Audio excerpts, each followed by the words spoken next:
दोस्तों नमस्कार। मैं राधेश्याम यादव और आप देख रहे हैं विद्रोही चैनल। आप सबका मेरे विद्रोही चैनल पर बहुत बहुत बहुत स्वागत है। आप मेरे वीडियो को लाइक करें, मेरे विद्रोही चैनल को सब्सक्राइब करें और बेल आइकन दबाना ना भूलें, जिससे जब भी नया वीडियो अपलोड करूं तो उसकी सूचना सबसे पहले आप तक पहुंचे। चलिए बढ़ते हैं वीडियो में आगे। महानुभाव, जैसा कि हम जानते हैं कि हमारे इस शरीर के पीछे 7 शरीर हैं जिनके अलग अलग नाम दिए गए हैं। इन्हीं 7 शरीरों में एक शरीर आता है ब्रह्म शरीर। आज हम उसी ब्रह्म शरीर की चर्चा करेंगे कि अगर आखिर इस ब्रह्म शरीर पर किस तरह की घटनाएं घटती हैं अगर हम ध्यान करते हैं, साधना करते हैं और साधना करते हुए एक एक सीढ़ी पार करते हुए अगर हम ब्रह्म शरीर पर पहुंचते हैं तो हमें किस तरह का अनुभव होता है, हम किस तरह का अनुभव करते हैं और ब्रह्म शरीर कैसा महसूस होता है। आइए आज हम इस पर चर्चा करते हैं। मित्रों, जब भी हम अपने भीतर सोई हुई शक्ति को जगाते हैं, जिसे कुंडलिनी जागरण का नाम दिया गया है। कुंडलिनी नाम इसलिए दिया गया है क्योंकि हमारे भीतर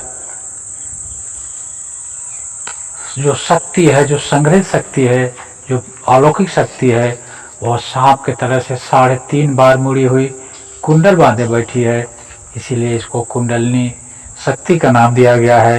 अगर हम इस शक्ति को जगाने में सफल हो जाते हैं तो हमारे अंदर एक दिव्य शक्ति जग जाती है, जिससे हमें कुछ दिव्य चीज़ें दिखाई शुरू होती हैं, हमें कुछ दिव्यता का अनुभव होता है।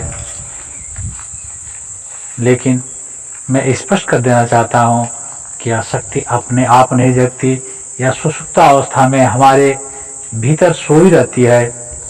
इसे जगाने के कई तरीके हैं। इसकी चर्चा हम दूसरे वीडियो में करेंगे। हम बात करेंगे ब्रह्म शरीर के एहसास का। तो जब भी हमारी कुंडलिनी जागरण हम करते हैं, जब भी हमारी यह शक्ति जगती है और क्रमशः जो 7 चक्र है हमारे शरीर में, उनमें से नीचे के चक्रों को भेदती हुई शक्ति जब ब्रह्म शरीर पर पहुंचती है तो हमें एक विशेष शक्ति का अनुभव होता है। हमें ऐसा लगता है जैसे हम खुद ब्रह्म हो गए हैं। ऐसा दिखाई देता है जैसे हम एक पवित्र सरोवर में स्नान करके निकले हैं, जिसमें सिर्फ हमारा चेहरा दिखाई देता है और स्पष्ट रूप से दिखाई देता है कि हमारा सिर्फ सिर के गर्दन से ऊपर का जो भाग है वह एक पवित्र सरोवर में स्नान करके निकलती है और वह असीम तेज, उस सरोवर से निकलने के बाद एक असीम तेज का अनुभव होता है। एक ऐसे चेहरे का एहसास होता है जिस पर एक अजीब तरह की चमक होती है, जैसा चमक हमने कभी न देखा था, किसी के चेहरे पर न देखा था। वह चमक अपने चेहरों पर दिखाई देती है और यह कोई सपना नहीं होता, बल्कि हम जागते अवस्था में देखते हैं। जब हम ध्यान की मुद्रा में होते हैं, बाहरी दुनिया के लिए तो हम ध्यान में होते हैं, लेकिन हमारी चेतना जगी होती है, क्योंकि शक्ति तभी जागती है, कुंडलिनी तभी जागती है जब हम भीतर से पूरी तरह से जागरूक हों। और अपने भीतर घटने वाली घटना को तभी देखा जा सकता है जब हम पूरी तरह से जागरूक हों।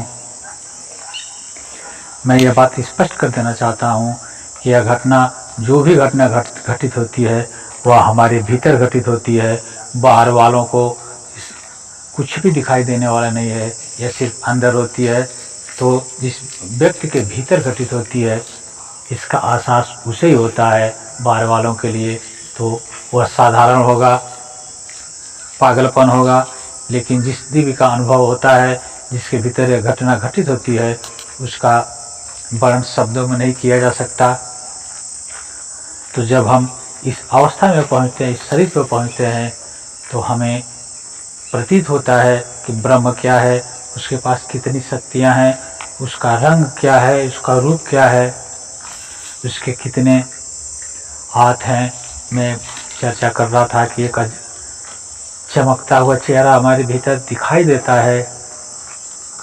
और उस चेहरे के बाद वो जो सरोवर से निकल के आता है, उस चेहरे के बाद जब शरीर में वह चेहरा जब आकर के वो गर्दन के से जुड़ता है, फिर हमें दिखाई देता है कि हमारे दो बाजू, तो पहले से शरीर में दो बाजू और निकल आते हैं और हमें यह महसूस होता है जैसे हम एक विशाल रथ पर यात्रा कर रहे हैं। जो रथ बहुत विशाल है और ऐसे जगह पर पहुंच गया है जहां से सारी दुनिया दिखाई देती है, आकाश मार्ग से दिखाई देती है।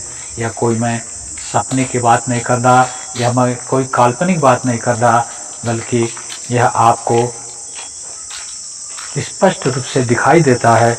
अगर आप भी साधना करें तो इसे स्पष्ट रूप से महसूस कर सकते हैं। हाँ, थोड़ी बहुत अंतर हो सकता है, क्योंकि हर आदमी के अंदर घटने वाली घटना में थोड़ा बहुत फर्क हो सकता है।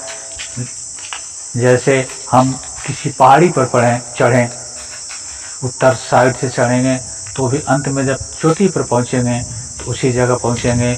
अगर हम पश्चिम से चढ़ेंगे तो भी उसी जगह पहुँचेंगे। उत्तर और दक्षिण किसी भी दिशा से चढ़ेंगे तो अंततः हम चोटी पर पहुँच जाएंगे, जहाँ पर सब एक है, जहाँ पर मंजिल सबकी एक है। यहाँ हमें महसूस होता है जैसे हम असीम शक्तियों के मालिक बन गए हैं और इस पूरे ब्रह्मांड में विद्यमान अनेकों तरह के तरंगें हमारी तरफ आनी शुरू होती हैं, जिसे हम स्पष्ट रूप से अपने दिव्य आँखों से देख पाते हैं। क्योंकि इस शरीर में पहुँचते पहुँचते, इस शरीर पर पहुँचते पहुँचते हमारी जो थर्ड आइज है, जो हमारी तीसरी आँखें तब तक उत्पन्न हो चुकी होती है। और थर्ड आई की जो विशेषता है उसके अनुसार हमें तरंगे स्पष्ट रूप से दिखाई देने लगती हैं। उनका रंग भी हम महसूस कर सकते हैं, स्पष्ट रूप से महसूस होता है। फिर हमें ब्रह्म की शक्तियों का एहसास होता है कि ब्रह्म के पास कितनी अपार शक्तियाँ हैं, वह हमें खुली आँखों से दिखाई देती है।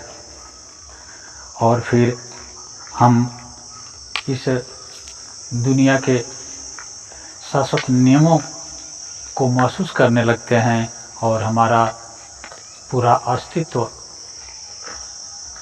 प्रकंपित होने लगता है। और जीवन में पहली बार हमें ऐसे अलौकिक सुख, ऐसे अलौकिक आनंद का अनुभव होता है।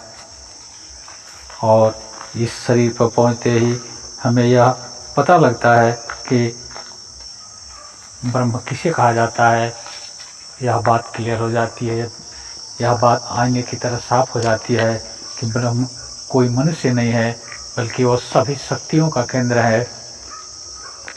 पूरे ब्रह्मांड में जितनी भी शक्तियां हैं, उन सभी शक्तियों का जो केंद्र है, जो बिंदु है, जिस बिंदु पर सारी शक्तियां इकट्ठी हो जाती हैं, जिस केंद्र पर सारी शक्तियां इकट्ठी हो जाती हैं, उस केंद्र का नाम ब्रह्म है, जिसे हम ब्रह्म कहें, भगवान कहें, परमात्मा कहें। और तब हमें उस ब्रह्म शरीर पर ब्रह्म की सत्यता का अनुभव होता है। मित्रों, आप इस वीडियो को लाइक करें, मेरे विद्रोही चैनल को सब्सक्राइब करें और इसे अधिक से अधिक लोगों को शेयर करें, ताकि उनके जीवन में भी इस ब्रह्म शरीर का एहसास हो सके और वे भी इस अलौकिक आनंद का अनुभव कर सकें, उनके जीवन में भी आनंद का कोई द्वार खुल सके। मिलते हैं अगले वीडियो में एक नए विषय के साथ। तब तक के लिए नमस्कार, जय हिंद, जय भारत, वंदे मातरम।